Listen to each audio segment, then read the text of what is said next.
Les deux factions palestiniennes affichent un front commun contre Israël après l'élimination ciblée d'un commandant de la branche armée du djihad islamique à Gaza. Aux funérailles de Baha Abu el-Atta, le message est clair. Nous disons à l'occupation, si vous voulez isoler les brigades Al-Quds, nous disons aujourd'hui que les brigades Al-Qassam et les brigades d'Al-Quds sont des frères jumeaux faisant bloc. Votre sang est notre sang. Ô toi, commandant, ton sang est notre sang.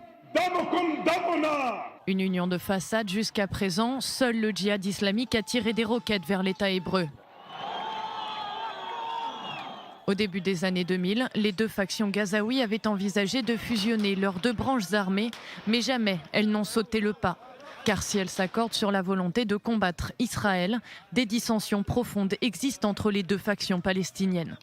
Le djihad islamique privilégiant la lutte armée, en l'absence de toute aspiration politique jusqu'ici, contrairement au Hamas dont l'organe politique dirige la bande de Gaza.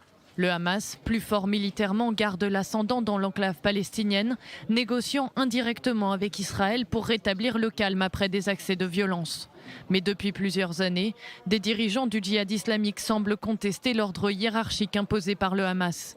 Depuis le début des rassemblements de la marche du retour en mars 2018, le Hamas met en avant l'aspect spontané des manifestations.